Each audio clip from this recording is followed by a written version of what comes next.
And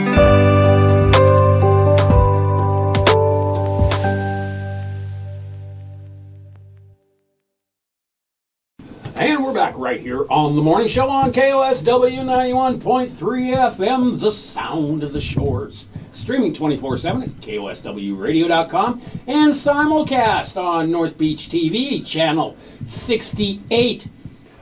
Being joined by the Ocean Shores Fire Department, we have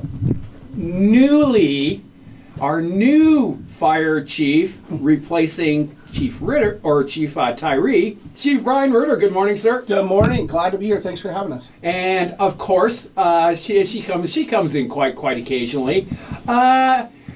The PIO for the Ocean Shores Fire Department, Kara McDermott, or K-Mac, as I like to call her. Oh, I love this nickname. Can I get business cards with this? You're done. That's going back to the firehouse. Excellent. Yeah. So, you've been with the Brian.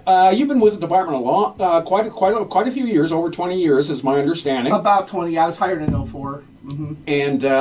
And boy, you got big shoes to fill. You're replacing big shoes to fill. Chief Tyree decided to set off to the sun and get nice and retired and get all suntanned for his first couple of weeks off. Yeah, and then he's back in town. Yeah, he earned it. He decided to turn it in and ride off into the sunset. And I thought it would be a good opportunity to throw my name in the hat. And it's been a long road. But I've worked in most all capacities in the fire department, from the bottom to the top, and was able to test through the ranks, and here we are. But to be perfectly honest, it's I'm having a lot of fun with it. I love the community that I've served for the last 19, 20 years, and it's not. I'm not going to say it's not difficult or hard, because there's a lot of politics involved with the position. But I will say that the talent that I have in that firehouse is, so seriously, it's we have extremely smart, talented firefighters that care deeply for the community, and so that makes it easy. And I also have just one heck of a assistant chief with Chief Mandela, and I feel super positive about the direction the department's going right now. Reestablishing our mission, our values, and our goals, and looking towards, 2, 5, 10-year plan, fleet management plan, so all that I'm really looking forward to. There's a lot of challenges, but that's what makes it fun and exciting, and I just think it's a great time for our fire department. It's the biggest and busiest time of year for you guys. Logistically speaking, it is like all hands on deck. It is the fire department Super Bowl this weekend. This is Michael Gershman for North Beach Community TV and NorthBeachNow.com here at the Ocean Shores 4th of July celebration 2021, and we are somewhere in between a war zone and a giant party, but we are having an adventure with fireworks everywhere. People are celebrating. Are you just ready for anything, basically? Well, what are the reinforcements coming in? Well, I was joking about this earlier. My 4th of July really starts tomorrow when I go back on shift as just your friendly neighborhood firefighter EMT. So we are definitely, we've been preparing for a year. We start our preparation on July 5th of the previous year. And a lot goes into it, from getting our rigs ready to go, getting our people ready to go, our tools, everything. And now we're kind of just at a point where it's like it's game on. So this weekend, we're going to be highly vigilant. We're going to make sure that our beaches are staying safe as people are going to probably start coming in. I'm going to guess tonight, and just start flowing into the weekend. We're anticipating more calls, and but yeah, all that leads up to the big show on Tuesday. But fireworks starts on Sunday. On Monday we have extra personnel, we have extra, patrolling beach units, and then we go into ops hours on the 4th, where we bring in a ton of extra hires to help us, manage the fireworks and the fire danger.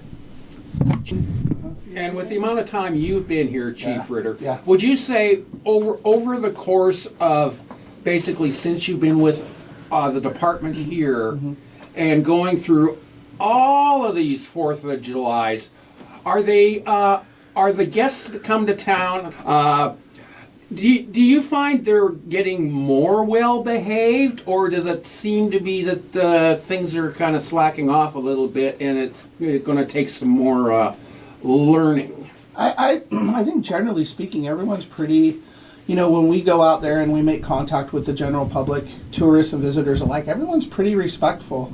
That, the fact that we're able to keep that buffer zone 100 feet away from the dune grass, and we start our prevention really early in the day, even early in the week. We'll have brush rigs driving up and down the beach. We're going to be placing flags so people don't set up camp. Because one of the big problems we have too is after the 4th of July, the neglected campfires that people just leave burning, and that puts embers out into the wind. And so we really concentrate on not only keeping those fireworks, but keeping those campfires 100 feet away from the dune grass. But when we make contact with people, generally it's a good experience. People are very respectful. They know that we're there to help them. And obviously during the day things progress, and maybe people have a little more to drink, and things can get a little bit dicey as the sun sets and the fireworks start going off. But back in the day, when I first started, we sat on the roof of the fire department and waited for a call. That was the old Yeah. the older fire Yeah. department. Yeah. That's just right off JK. JK. Yeah, right off of Point Brown there. Right there, And yeah. we would literally sit there and wait for a call. Well, by the time we made it through to get to the actual fire, we started to realize maybe we need to be a little more proactive and not so reactive, because we are already shorthanded. I mean, so it's, we got caught in some dicey situations. So one of our former captains, who's since retired, we formulated this plan to bring in outside resources, to set up divisions, to, the prevention part, to increase the signage in the city.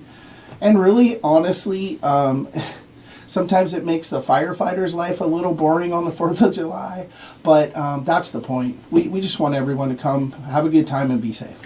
I've been noticing in my travels when I come in and out of town or whatever, I'm seeing those no fireworks signs, and they're very visible too, because they're in that in that nice yellow with black lettering and stuff, and it's like, oh, and that's always seems to be to me. That's one of the things I always end up reading about on social media. Oh, they're shooting off fireworks in my neighborhood. Blah, blah, blah, blah, blah, blah. Now, does enforcement on that, are you going to be having Kurt, the fire inspector, or other people are going to kind of be cruising around the neighborhood, and OSPD too, I'm assuming? Yeah, I think everyone is staffed up this weekend as much as possible. Certainly Inspector Bagley. Last year, I believe, was when we really started to kind of focus his energies on things like illegal burns and fireworks in the city. And I know the crews really appreciated just having that lifted off of them. And he was able to really help out a lot in just managing sort of those maybe less acuity calls. And really, I think most of what you would call enforcement, we would call education. Most people, they're not here to break rules. They might just not be aware of rules. So when we come out, our first job is just make a good contact and then just explain hey, these are our burning restrictions right now. This is what you can do. This is how you can, be safe and make sure you're extinguishing properly and all of that. And I think that's better outcomes for everybody. So that's really what our focus has been. I tend to notice, and I do mention it on air quite often too, and we still have a red flag on the flagpole over in front of the fire station. What does that signify? Well, I know, but for the listeners, you know. So we are under burning restrictions right now, and we've been under that for a couple weeks now. Nothing has changed. I haven't gotten notice that something's going to change, although that can happen very quickly. So I can't guarantee that they're not going to change before. So right now, what I can say is it's still residential. Burning is not allowed, but your campfires, your s'mores fires, those are still allowable. You always like using that word in your The s'mores fires. Well, I like the imagery. It's a small campfire. You're not trying to heat, 10 people. You're just trying to cook a really good marshmallow. That's the size we're going for, and that's about no more than 3 feet across. And that's kind of, make sure you have a ring around it. Make sure you're putting out. I can't see a log. I can't see a log being cut that short so you can burn it to cook the marshmallow on. Right. So exactly. So dry season firewood is what we're going for, and really highly discouraging people from burning logs on the beach. That happens every year, and what happens is people think that they're doing the right thing. Oh, I've put out my fire, and they leave, but the fire gets deep inside those logs, and they'll just continue to burn, even non-visibly, and then we get called out, at all times of the night because they suddenly reignite, and they're closer to the dunes. We now have a big problem. So yeah, dry season firewood, keeping it small, just like a little ambiance fire, shall we say. If I've used s'mores fire too much, we can kind of start changing my ambiance would be kind of a good word too. Does it kind of heighten the alert of the fire department? Because I'm sitting here and I'm looking at the forecast for just basically today and tomorrow, and with northwest gusty winds at 20 to 30 miles per hour. Yeah, it's Does that change your guys' as a fire department? Change your strategy? yeah, and really, what people need to think about is fire is going to travel at that speed. So I don't know many people that can run 30 miles an hour. So, one of the things we try to do is obviously the prevention side, but we try to get to the head of the fire and put the head out, because when it starts to hit, we have what we call primary and secondary dunes. And the primary dunes are like the dune grass area, but once that dune grass area starts hitting that big wax myrtle and all that pine and all that vegetation, that wax myrtle now, it's actually, it wasn't a native plant here. Somebody brought it in. I believe the Scotch broom as well, but it's 25, 30 feet in the air. And when it burns, it emanates an oil similar to kerosene, and it becomes explosive.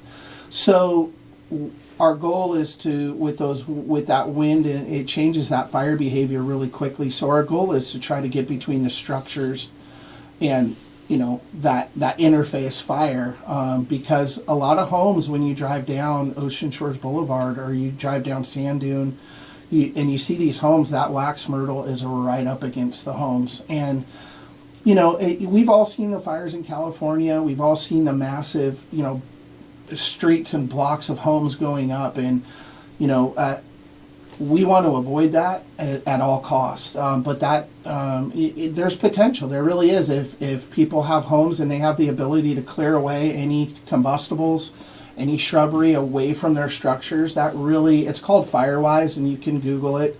And we are considered a Firewise community. But we've also been working really closely with the parks and the Department of Natural Resources. They just came in yesterday, and I had a meeting with one of their supervisors, and we're actually having a meeting today, I believe at 1 o'clock at the state park, and basically all these agencies come together, and we basically stand in a circle, and we just go from person to person. We talk about what resources we're implementing on the 4th, what is realistic, because as you well know, staffing has been a problem, and it's I don't know why, but in fire and EMS and law enforcement, it's an issue. So we have to talk about what we do have versus what we don't have, and we're lucky enough to bring in these outside resources, and they're able to come in and help us out, where some of the agencies are just short-staffed and they can only work with what they have. So we all kind of got to pool our resources, and we're in great communication. This happens every year.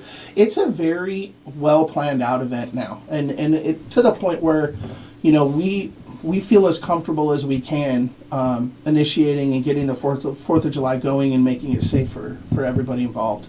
You kind of make me pose a little question just about then, because right now Colville is currently got a pretty big issue going on there. They've got You got a fire going? let's see here, go now order for Colville, Moran Creek Fire, Stevens County Sheriff's Office. Go now and be ready to leave evacuation orders for some residents. Level 3.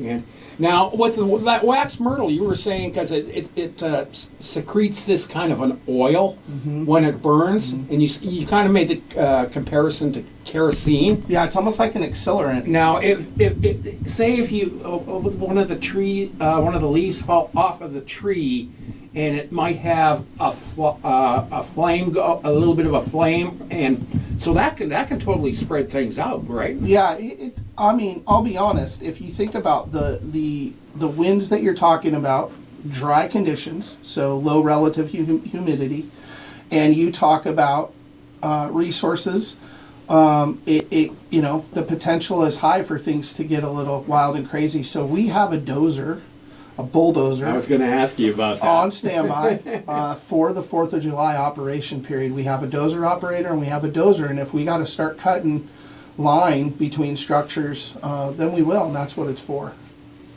Wow. Fire always grows exponentially, so we have to get it really at its early stages. And I think actually it was Chief Ritter told me once, every fire out here is a wind-driven fire. So it is always a factor in everything we do, whether it is out in the dunes or in the city, wind is always a factor. And it's not very often we don't have wind out here. And we are going to get a little bit. Now, with the wind being a factor, and with fireworks that are going to be legally, and I'm using that word emphatically here, legally starting the 2nd, with some of these winds coming up now, you have to be, with the winds coming out of like the north, by northwest or straight out of the west, because where the beach is and where the dunes and everything, it's going to blow from the west to the east. So if people are shooting stuff up in the air, there is quite the possibility that stuff can start traveling back to the east, correct? Absolutely. We are very vigilant of our 100-foot zone between the dunes and the rest of the beach. So we mark it out for folks, but we also patrol the beach and just help people move closer to that water line and give us at least that 100-foot zone. And of course, we just have to remind folks, do not be shooting fireworks towards the dunes.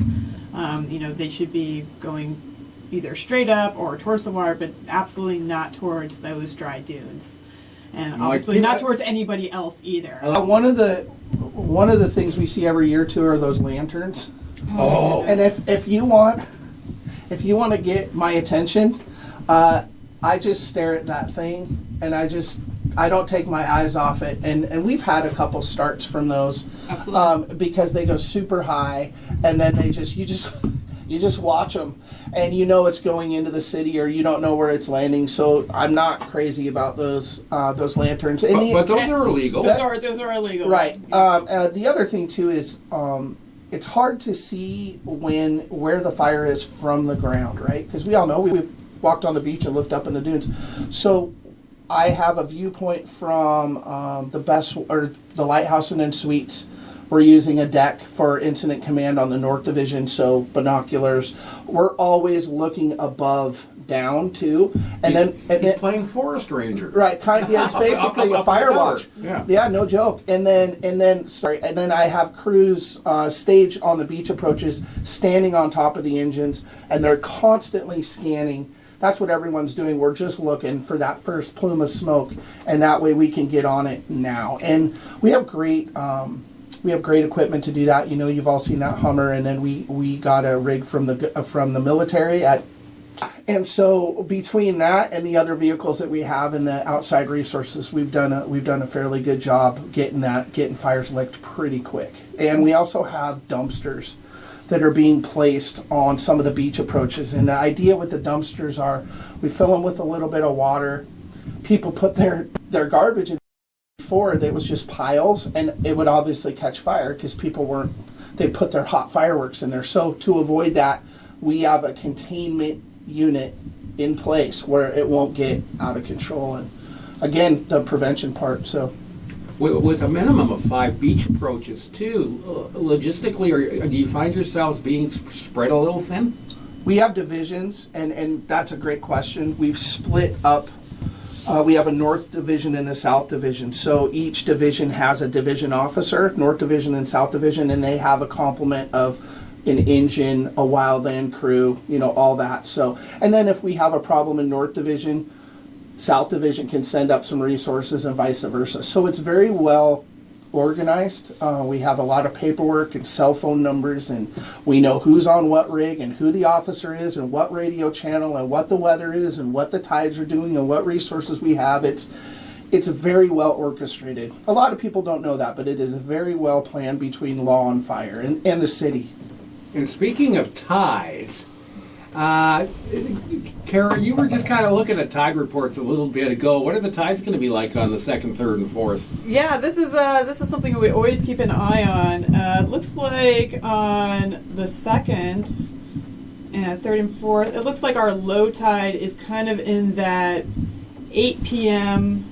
or like 6:30 p.m. to 8 p.m. over those. So we're not looking at high tide till like early in the morning. Yeah, so that's really nice because once again, when those tides get high in the evening, it will push people towards the dunes. So that gives us a little bit more beach for people to. And it can also go glug glug glug on vehicles. Yeah. Absolutely, and with the amount of vehicles that are down there.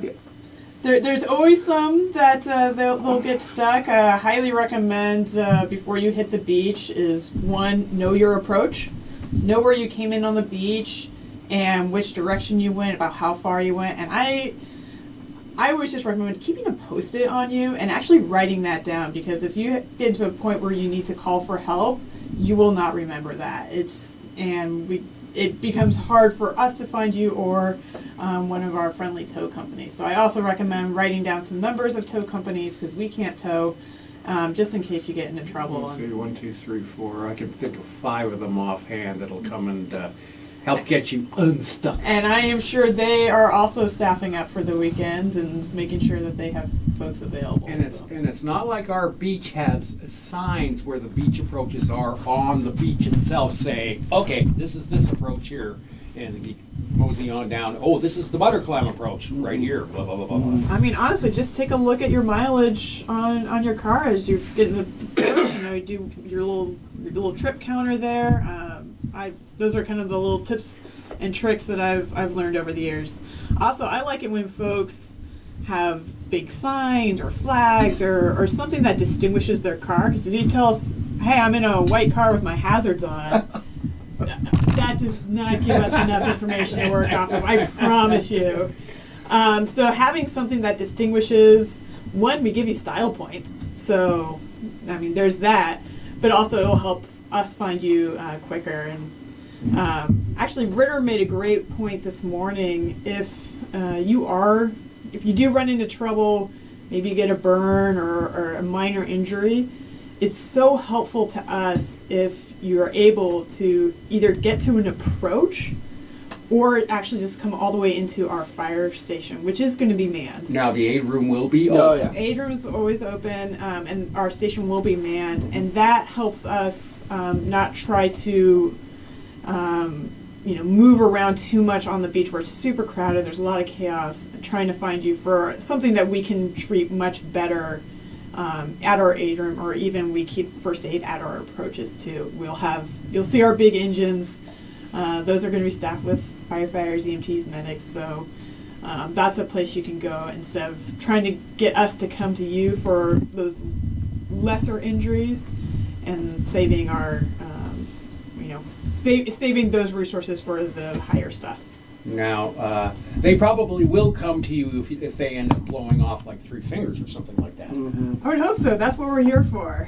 And you know, No, you don't want to be here for that, though. we don't want to be, but we are prepared to be, and that has happened. So we, like I said, we are on high alert and high suspicion that we are going to have to really kick it into gear. So. And I do recommend when you're driving down the beach, really go slow. Kids are at bumper level. And they're darting out. There's so many distractions. There's beach toys, there's kites, there's fireworks, there's alcohol, there's smoke, and there's fog, right? You put all that together, and it's just a recipe for disaster. So head on a swivel, drive slow, don't be on your cell phone, taking pictures and all distracted, because things happen very quickly. And I also recommend when you're driving down the beach, have your windows closed. I made the mistake of being in a brush rig, and I had 2 guys with me, and I had my window down because I'm listening for things, and a mortar landed right on our dash. Oh, boy. And I didn't have my gloves on, but I had a glove on the dash, and I knew it was going to get bad or really bad. So I grabbed my glove, I grabbed the mortar, and I hucked it, and before it hit the ground, it exploded. And that would have exploded in the cab of and they burn at 1,200 degrees. So roll your windows up. I've seen bottle rockets go through and through vehicles, and some bad things happen when windows are open. So make sure your windows and sunroofs are closed. I know that's tough on a nice day, but if there are fireworks going off, really it can prevent major injuries. And the beach is a state highway, Yes, sir. and 25 mile an hour is the speed limit, but Emphasis on limits. Limits. Yeah. Well, Ocean Shores Boulevard. Emphasis on limits. Yeah. There. That's my little gripe for the day. And also too, like you were saying, that was a good point about keeping your windows rolled up, because you're hardly even going to move down there, so you don't even bother thinking driving or let's go to the beach, we can do some fish tails and some donuts and stuff like that. Because no adventurous driving. Yeah, because that. I'm a nice person until I see that, and then I'm not a nice person because it's so dangerous, and I have seen really scary near misses where someone was doing a donut and almost hit a kid, and I don't cotton with that anymore. Now, I'm just going to look for a point of clarification, because I hope I'm not wrong, but I've been asked by a couple of people about hours, and it's on the 2nd and the 3rd. It's noon to 11. That's what I reinforced, and noon till 11:59, not midnight. 11:59. But right. I don't think anybody's going to really fudge on 1 minute. so anyway. So 4th of July, you can go until 11:59, but we do shut it down an hour earlier on the 2nd and the 3rd. Right, which is a smart thing, because some of us have to sleep. Some of us get up in the 4 o'clock morning too, and it's kind of like that gets a little irritating to me sometimes. They started selling fireworks, I believe, 2 days ago, if I remember correctly. I think it was like the 28th. What is illegal? What is not illegal? And does anybody from your department go and check these stands to make sure they are not selling illegal fireworks? Well, this is a hard thing to talk about over the radio, just because it is a visual thing. But the words you want to look out for, as far as illegal, are bottle rockets, firecrackers, sky rockets, lanterns, missiles, balloons. Those are your no-no words. So you don't want to buy anything like that. My recommendation is Washington State Patrol actually has an excellent visual guide. Very easy to Google, and they will say this is legal, this is not legal, and we actually also have that up on our Facebook page, so you can go there and just see the guide, and that's really helpful. It is one of them. I mean, there's been some pretty impressive videos, and I will say it is one of the most impressive things I've ever seen. I mean, the amount of money. Every aerial that goes up, I'm like $20, $20, $20, and it's all night long. Yeah. It's from and it's as far as the eye can see. So it is really cool to watch, but I kind of agree with you. I like to watch from a safe distance, and we really don't want to put any resources on the beach unless we have to, just because we get so clogged and it's so hard to get in and out. But if there's an emergency on the beach, we'll be there. But we don't like to put anyone on the beach unless we have to, unless it's driving that buffer zone, throughout the evening. And when he's talking about it's like ambulances and that kind of thing. Obviously, we will have our brush rigs going through the beach and just, like I said, trying to get that education out there and just protect that 100-foot zone. Mm-hmm. Now that brings up a good point, and you guys might not be the one to ask. I might have to ask Chief Logan on Monday. But from the Chance approach to the Pacific approach, there's not supposed to be vehicle traffic. That's correct. In there. Now, is that an exemption on 4th of July for parking? For us, it is. Well, for you, Yeah, I can yeah, imagine. Yeah, I don't think so. I think that it's still a no driving zone.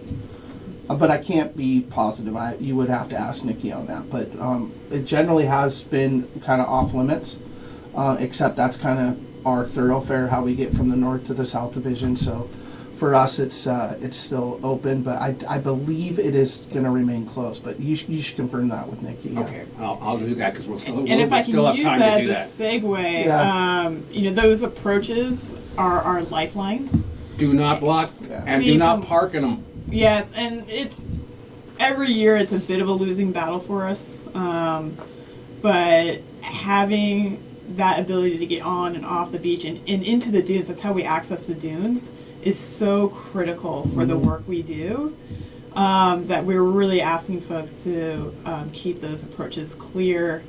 And if you see us come through with our red lights, we're not just impatient. We need to be getting somewhere. Mm-hmm. So please, just like you would on a city street, you see us with our bright lights, with our sirens going, move over, give us space, and just help us get through, because time is of the essence with the wind and with everything else going on. And just for a little public service reminder, if you are new to town or you are in town visiting and you happen to be listening, if you're thinking about driving onto the beach, do not use the Butterclam entrance beach approach, because you will not be getting on the beach going that way. Mm-hmm. That is correct. Yep. And that's a thoroughfare for people walking their dogs. Yeah, So yeah. The other thing too Because that's where I always walk. Is this the just Butterclam? Yeah, it's Yeah. just down from the house. The other thing that we always run into during this time of year too is the riptides and the kids in the water. And I saw an interesting post you guys put up too about the riptide and how you can tell I'm from a going to have distance. to be a little snarky here. It's rip current. sorry, Rip current. Sorry, rip current. Rip tide isn't a thing. We always Thank add you for the education. Thank you, Karen. Thank you. Well, we'll talk about that later. Yes, sir. Thank you, Karen. Wait, no, you have to wait till tomorrow because she's not on duty right now. That's true. That is true. Except she's going to be walking to wherever she's going to walk to, because I saw her. She came in with you. Good thing we didn't drive together. But life jackets, man, I can't encourage that enough for people. If you're going to swim in the Pacific Ocean, the water's 52 degrees. Our body temperature is 98.6. I don't care how hot it is. It is cold water. Mm-hmm. There are rip currents. Yeah? Thank you, sir. Are we good? Yeah. And if you find yourself pulled out, don't try to fight it. Don't panic. And try to swim parallel to the beach and swim yourself out of it. You're not going to win against a rip current. You're going to not panic and swim out of it. Don't swim against it, because it's always there. Yeah. So, or just focus on floating until exactly you float feel on your it back. release you. Just relax. We don't have surf rescue. Coast Guard is 20 minutes away. It's no joke. It happens very fast. Keep an eye on your kids or your loved ones that are in the water. Always have contact. Make sure they're swimming with a partner. And, you know, a lot of things that most people would think are common sense, honestly, people are here on vacation and they just want to have a good time, and they're really sometimes not aware on how to recognize a rip current. So if you have any questions about, you know, reading what we call reading water, looking at water and actually recognizing where those are, on our Facebook page, we have a diagram of what that looks like. And to be honest, one of them is right out from the Shiloh, from the Chance approach. I mean, generally it kind of moves a little bit, but that's the first place when people come to Ocean Shores. They go right out to Chance, they park their car and they jump in the water. And really, you know, our biggest enemy, whether it's a rip current or a fire or whatnot, is time. And so we want to just prevent those things from happening and really advocate life preservers for kids. You would not catch me jumping in the ocean. But I will say that in years past, I have seen a lot of unmarked state patrol on the beach. Just keep that in mind. So I think sometimes they might send their rookies out for some good training, and so there is enforcement out there. It's not like this isn't the Wild West. And my advice to people is, when they come and visit our beautiful community in our city here, pack it in, pack it out. If you're not going to do it at your house, please don't do it in ours, and just be respectful. And generally, we've had stuff happen, but it's been pretty nothing major. So we've done well. When the night ends, sometimes we run into problems with people trying to get off the beach because everybody wants to get off at once, and they've been consuming, some of them, and so sometimes we've run into problems there. So I guess pack your patience. And it's hard in this day and age to have patience, I know, but you got to have patience when you're out there on the beach and you're trying to get off our Patience in a bucket, because a there you bucket go. will help you put out your fires. There you go. It will... And driftwood is the worst. Don't burn driftwood, right? Yeah. Yeah, we want you to, even on the beach, we want you to use dry season firewood. There's stands around here, grocery stores, that's kind of where you buy it, and that's what we'd ask you to use. And no accelerants. So, yep, there's a wind, we know that, but don't give your wood any help. Wood's got to burn on its own. Now, proper extinguishment of these fires, because you had told me before one time in the past too that you can bury your fire in the sand, but it still has embers and stuff that'll go through, and it will burn dogs' feet, people's feet. Yeah, actually, we ask folks not to bury. I know that is a common tactic because, hey, there's plenty of sand and it's easy to do. But that actually does not take away the danger, it just hides it. So we need everyone to extinguish with water.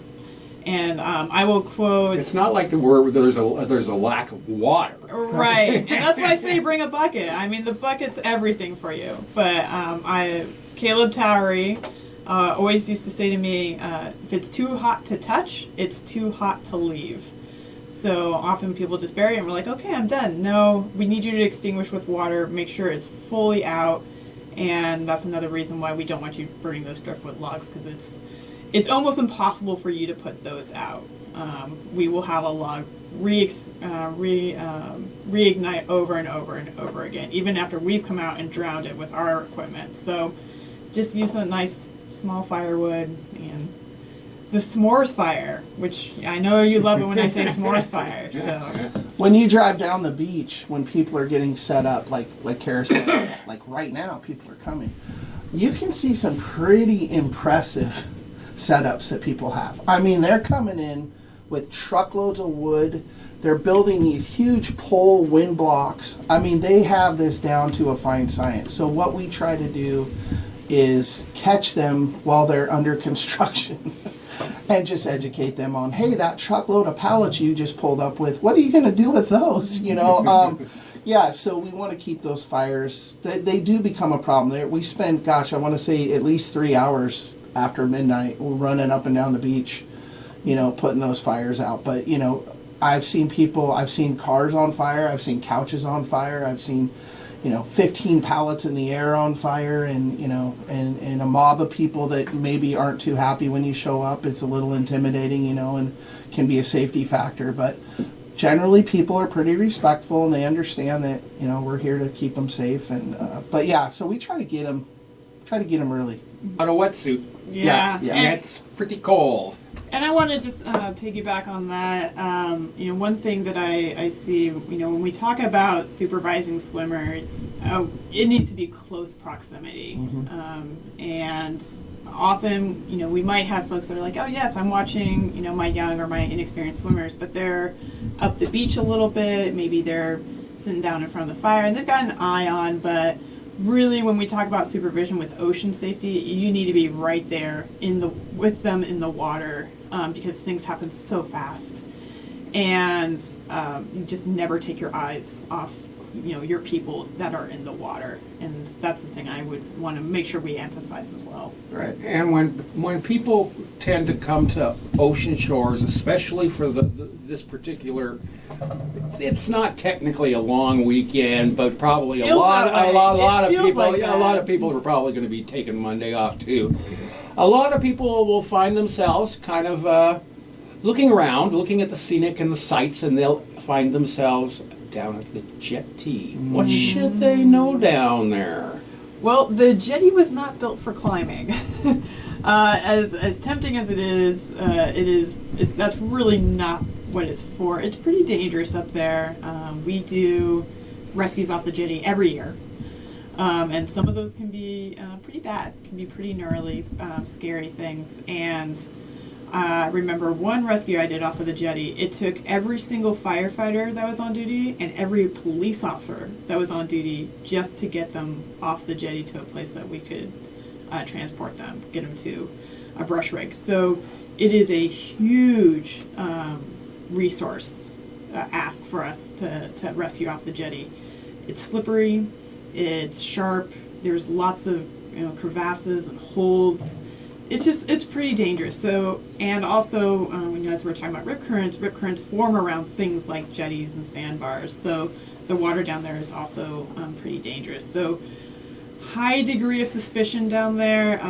Just be even more diligent, more vigilant, and really, Stay off the rocks. Stay off the rocks. Yeah, I call it the washing machine, because if you're at the jetty, that part on the inside of the jetty, that right there where the water, it kind of swirls, and really when people dump in there, it just pastes them on rock over and over, and they just get pounded, or they'll fall in between the rocks on the jetty. And people don't realize, I came from the Puget Sound area, people don't realize when we talk about tides coming in and out here, it can be a rapid change of conditions. So now we have somebody who's stuck in a crevice and we have water coming in, and it's dicey for us. It's dicey for us. We'll call the Coast Guard. We've had to helicopter people off the end of the jetty that have been injured, and it's really just super dangerous to climb on those rocks. They're slippery, there's sand, the footing's not good, there's holes to fall in, and we've had many broken legs and ankles. And many people get stuck inside. I think it was last year I went on one where someone had gotten stuck in one of those crevasses, and it took several hours. And because those rocks, they suction to you basically, and we had to use the hydraulic tools, the jaws of life. And we just barely got enough where we're like, I'm sorry, this is probably going to scrape you up, but we got to go now, and had to pull her out. So that's a great point. I'm glad you brought it up. The jetty's I go down there just as a civilian off duty sometimes, and I see people up there, and I'm just like, we'll get them down there, especially during big storms, the storm watchers, and they'll get on the jetty, and we're talking 30, 40, 50 mile an hour sustained winds. And when those king tides come up and the tides roll up, they're throwing logs around like toothpicks. I'm not joking. And we've had people who have gotten rolled by logs and their tonnage, and so they've been airlifted critical to Harborview, because they're just not thinking that this could happen to them. But that's the thing, anything we're talking about happens very, very quick. So this is where the common sense is. If anything in your gut is telling you maybe I shouldn't climb on this, maybe trust your gut. Yeah. And what I used to do, and I actually shot a couple of videos and made a couple of reports for the station here when we were having some king tides and a real rough storm. I went down to the jetty, but there's the jetty, and then there's that little access down beside the jetty, and then there's kind of like a big bluff Yes. which is now caution taped off, I guess, because of erosion problems. And I planted myself up there, safe place, but logs were rolling up, and I was at the top. And I mean, those logs were coming within 3 feet of going over the top of that. Yeah, it's crazy. Okay, one more last topic, real quick, because it's already 9:55. This happens all the time. Time doesn't it? always flies. Starting Sunday, temperature 61 degrees and sunny. Monday, 61 and sunny.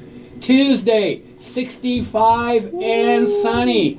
What kind? Now, a lot of people don't realize, just because the temperature says it's 61 to 65, if you're in that sun, you're going to feel like you're 75, 80 degrees. What type of precautions should people take?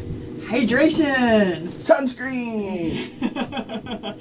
Yes, just be aware. You're out in the elements, the wind, with the sun. You're gonna get dehydrated faster. We get actually a lot of complaints for dehydration, and hydration is things like water. And if you want to get a little crazy, maybe you try a little water. What's the matter with that? Yeah. We get a lot of folks, I know when we had that really hot day, ran a lot of calls where folks were like, yeah, I've been drinking, all day. And I'm like, well, what have you been drinking? It's like Diet Coke. And I'm like, that's not going to do it. No, that's like drinking coffee. Yeah. Exactly. We need you to drink some water, drink water, eat good food, and wear the sunscreen. Kind of get out of the sun when you can, get in the shade. And because... yeah, it'll sneak up on you. Everyone's having a good time, and but just take care of yourself, take care of the folks around you. Yeah, even though it's cloudy or there's overcast, people don't realize that they're still getting those UV rays, and we've had people really sunburned, unbeknownst to them. So and the other thing they could be drinking all day is alcohol, and we know that will dehydrate you as well. Alcohol. So, who ever thought right? over a long weekend at the beach drinking alcohol? Crazy. So wear your sunscreen, stay hydrated, bring your life jackets, pack it in, pack it out. When you pack your clothes, pack your brains, and just use common sense, right? And when you think about our community, think to yourself, if I wouldn't do this in my community, maybe I shouldn't do this here, and we're going to be fine. And we've been talking to the chief of the Ocean Shores Fire Department, Chief Brian Ritter, and the public information officer, Kara McDermott, or K-Mac, as I like to call her. That's the only thing I'm going to answer to from now on. K-Mac. And about any final thoughts, final words?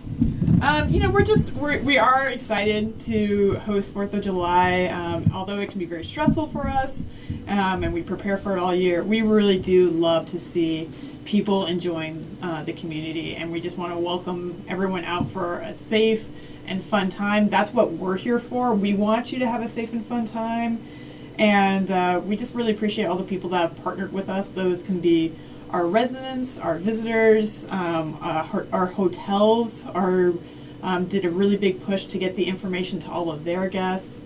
And people are so generous about offering help and partnering with us, and we just want to do a shout out and appreciation for them, for our police, for our city, and we're looking forward to hopefully having a great 4th with everyone. And I'm just gonna toss this in there too. Please do not call 911 for people setting off fireworks in your neighborhood. Call the non-emergency numbers of either the police or the fire department, and they will take care, because they only have like 5 dispatchers down at Main Dispatch there in Aberdeen. That's for the whole county. Well, not only the whole county, they dispatch for, I believe, over 18 different agencies and some of Pacific County. So Ocean Shores is just one entity on the 4th of July, and any way that we can avoid inundating them with 911 calls that might not be appropriate would be the best. Yeah, I agree. Don't call 911 if someone's lighting fireworks off in your neighborhood. Call the non-emergency. And like Kara said, Kurt will be running around in his rig. Our station's fully staffed. We made preparations for that to keep our city protected, as well as the dunes. So.